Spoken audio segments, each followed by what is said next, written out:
old faces back again, and also lots of new faces. So if I haven't met you yet, please say hi. You look awesome. I'm super glad you're here at Remedy. This place, like this room and this ministry, has been super impactful in my walk with the Lord, like since my freshman year of college. So I'm really glad you're here. I encourage you to keep coming. But anyway, we are going to kind of just get into it, but I want to tell you a little bit about my summer.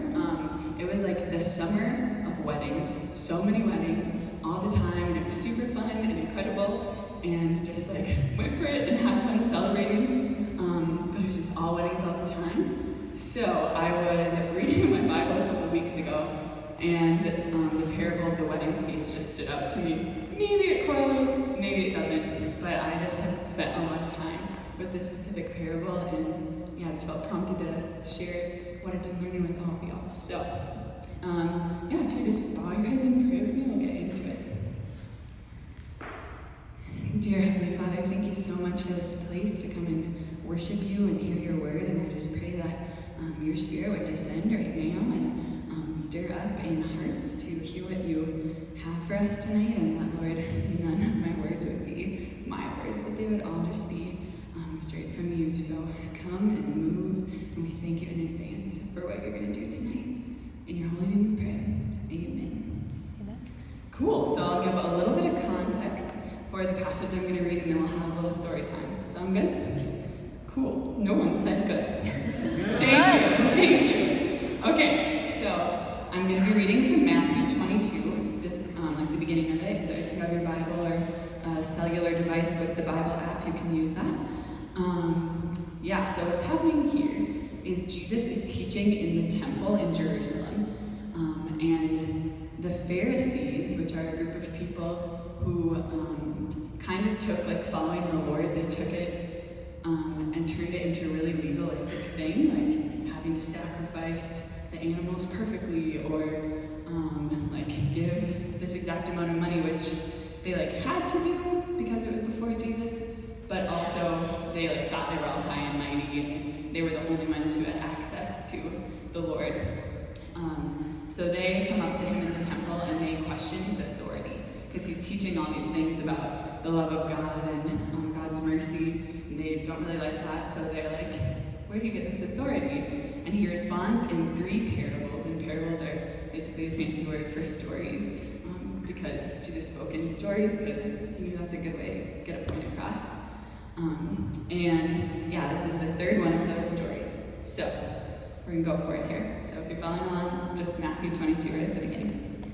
So, Jesus spoke to them again in parables, saying, "The kingdom of heaven is like a king who prepared a wedding banquet for his son. He sent his servants to those who had been invited to the banquet to tell them to come, but they refused to come. Then he sent some more servants and said, 'Tell those who have been invited that I have prepared my dinner. My oxen and fattened cattle have been butchered, and everything is ready. Come to the wedding banquet.' But they paid no attention and went off, one to his field, another to his business. The rest seized his servants, mistreated them, and killed them. The king was enraged. He sent his army and destroyed those murderers and burned their city. Then he said to his servants, 'The wedding banquet is ready, but those I invited did not deserve to come. So go to the street corners and invite to the banquet anyone you can find.' So the servants went out into the streets and gathered all the people they could find, the bad as well as the good, and the wedding hall was filled with guests. But when the king came in to see the guests, he noticed a man there who was not wearing wedding clothes. He asked, 'How did you get in here without wedding clothes, friend?' The man was speechless. Then the king told the attendants, 'Tie him hand and foot and throw him outside, into the darkness, where there will be weeping and gnashing of teeth. For many are invited, but few are chosen.'" And that last little bit was kind of like what caught me when I was first reading this. The idea of many are invited to that in a little while, but I think that this parable breaks itself up really well into a couple of chunks, and it kind of, chunks is probably not a good word to say, sections,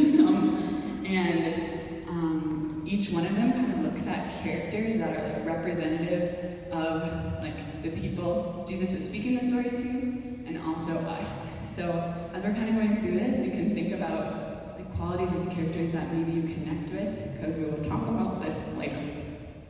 Okay, so the beginning, Jesus says, "The kingdom of heaven is like a king who prepared a wedding banquet for his son.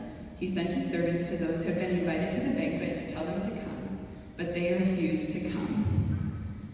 So in Jesus' time, he is, like when he's saying this to the Pharisees, they are kind of taking it to mean like, originally the people who were like invited to come to the Lord were those who were like born into the family of God, who were Jews in this time, because this is all before Jesus died. So he, like, God is the king in this parable. And so he sent servants, he sent messengers to the people, like a lot of prophets in the Old Testament, Jeremiah, Isaiah, Ezekiel, so many, and even John the Baptist to say, like, repent and turn back to the Lord. But people would refuse to come. So that's kind of how it was like understood to the Pharisees. And then for us now, I'm sure, like, sometimes, and maybe like I've been here too in my life, you hear the gospel, which is the invitation, and maybe just refuse to have any part in it. Like, and I think we all know people like that. Like, if you like hear about Jesus and just say, not for me, right? There's people that maybe resonate with that. And I'm just gonna pause here. So I said, like, the king is representative of God, and the invitation, like his servants are going out inviting people to this banquet, that invitation to us is like the gospel. And the gospel is that, like, God knew every sin that we would ever have, like my jealous thoughts or like malicious words, like he knew all of that. And he still decided I was worth it to pursue a relationship with me, and all of you too. I'm just using me as an example, but and so he fashioned like Jesus, who is all man and all God, and sent him to earth to literally take every sin upon him and cleanse us in his blood. And so that's the invitation that we have, to come and receive that. And the banquet is like eternity with God. In Psalms, David says that being in the presence of God is fullness of joy. And like, I want to be there. I want to be in fullness of joy and eternity with God. Like God, there's like darkness is not dark to God. It's all light. And so when we're talking about this banquet, like that is eternity with our Father in heaven. And the invitation we have to this banquet is to accept the gospel of Jesus. So we'll kind of come back to that, but I just wanted to clear that up. Okay, so the next section of scripture, it says, "Then he sent some more servants and said, 'Tell those who have been invited that I have prepared my dinner. My oxen and fattened cattle have been butchered, and everything is ready. Come to the wedding banquet.'" I think this part is so cool. Like, Jesus is kind of alluding to what he's going to do for the people at this point. So he's saying, he's saying, "My oxen and fattened cattle have been butchered and everything is ready." Like, everything is prepared, right, for these people to come to the banquet. Everything is prepared for us now to come and, right, for these people to come to the banquet. Everything is prepared for us now to come and like be in a relationship with the Lord. It's not like Minnesota potluck style. You don't have to bring anything, right? All God wants is you, and everything that comes with that. He just wants us to accept this invitation and come to the banquet. So I just think that's wild. But they paid no attention and went off, one to his field, another to his business. The rest seized his servants, mistreated them, and killed them. The king was enraged. He sent his army and destroyed those murderers and burned their city. So kind of two characters going on in here. The first ones paid no attention. They were like, I got my fields, it's harvest. You know, they had their fields. And some other ones had their business, and those were real things they had to do, but they're not supposed to come before the Lord. And this is like probably where I resonate with most. Like before I really came to know God in high school, I would always put like homework or jobs or even like good things like my family or friends before God. And I would miss out on this invitation to come and like be in relationship with the creator of the universe. And so these people are missing out on that invitation. And yeah, that just happens if our heart is focused on worldly things, whether those are tangible, like Concordia homework or something, or whether it's like an inner thing you're dealing with, like a specific sin or jealousy or something. Like your heart is focused on those things.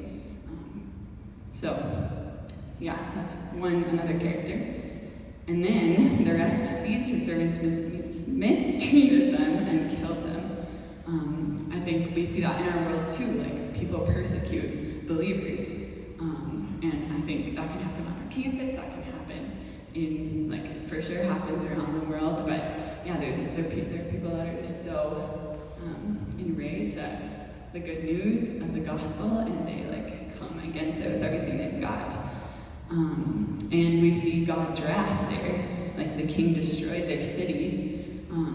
And yeah, eventually people who refuse God and who come against believers, like they will have to spend eternity apart from God. And like, it'll be worse than having our city burned. So there's those characters. And then this is 8, if you're following along at home. Then he said to his servants, "The wedding banquet is ready, but those I invited did not deserve to come.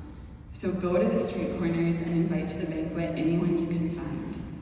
So the servants went out into the streets and gathered all the people they could find, the bad as well as the good, and the wedding hall was filled with guests. So this is also very good news, if you caught the part about the bad along with the good. That, like, again, he's saying everything's prepared. Everything's ready. You don't need to bring anything but yourself. In fact, you can bring your sin. You can bring your past. You can bring whatever you think you can't bring to Jesus. You can bring it. Like, he wants it, because it's, it's a part of us. It's really cool, actually, that these servants went out, like, anywhere they could find and invited people to this banquet. And yeah, I'm really thankful that, like, Jesus made a way for me to be at the banquet with my king, like, despite everything. Otherwise, I would not be able to do that. And in Jesus' time, so kind of putting it in context again, when he says, "The wedding banquet is ready, but those I invited did not deserve to come," the Pharisees and the people who kind of were hypocrites, right? They thought that they were doing everything God wanted them to do, but they were just so good. And yeah, if you want to do that tonight, there'll be an opportunity to, like, in your small group prayer. But then after that, like, we are crucified with Christ, we are raised to new life, and that requires repentance and change and putting on our wedding clothes. And so the Bible talks about this in a couple other places. If you haven't been listening, tune in now. Isaiah 61:10 says, "For he," this is talking about Jesus, "for he has clothed me with garments of salvation and arrayed me in the robe of his righteousness." Right? Like, Jesus, before Jesus, we were, just dressed in rags and everything before God, but Jesus cleansed us, washed us, gave us garments of salvation and a robe of righteousness, and that is what we are called to put on, which I think is just beautiful.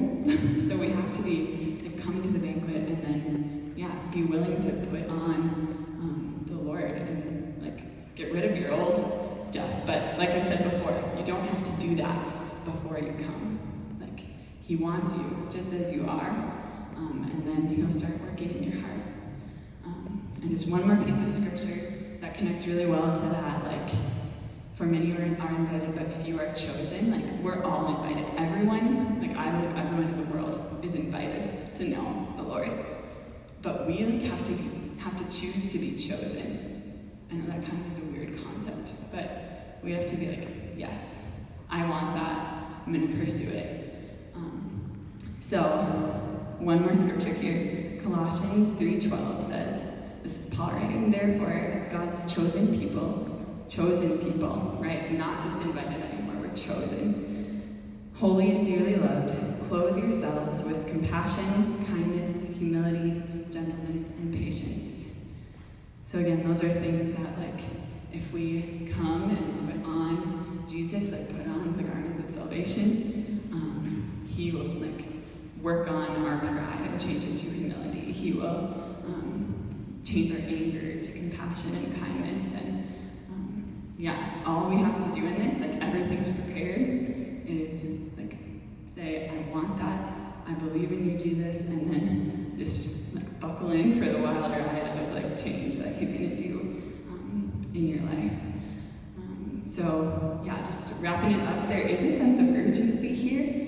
Like the time to accept this invitation is now.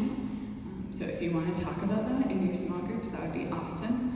And if you kind of read this whole thing and you're like, I've totally been at this banquet, like in my wedding clothes for years and it's been awesome, okay, you are a servant. Like, you are sent by God to invite others, right? We don't give them their new clothes, like that's what the Lord does, but we can sure invite them to the fiesta. So there are things for us all to learn from this parable, and we'll have a question later that you'll talk about in groups, but I'm just going to pray us out, so worship team, let's come back up. Dear Jesus, thank you so much for what you did that fateful day on the cross. You just took not just my sin, but all the sins of the world upon you. And you did that willingly, and you did that gladly, because you just love us that much, and you have chosen us. And Lord, I pray that people would see this invitation and respond by coming, no matter the bad or good, or even though they're not prepared, Lord, we don't need to be. You have made a way. I pray that people would respond, and that we would happily put on the garments you have given us, and then continue to invite people to your banquet. We love you so much. In your name we pray. Amen.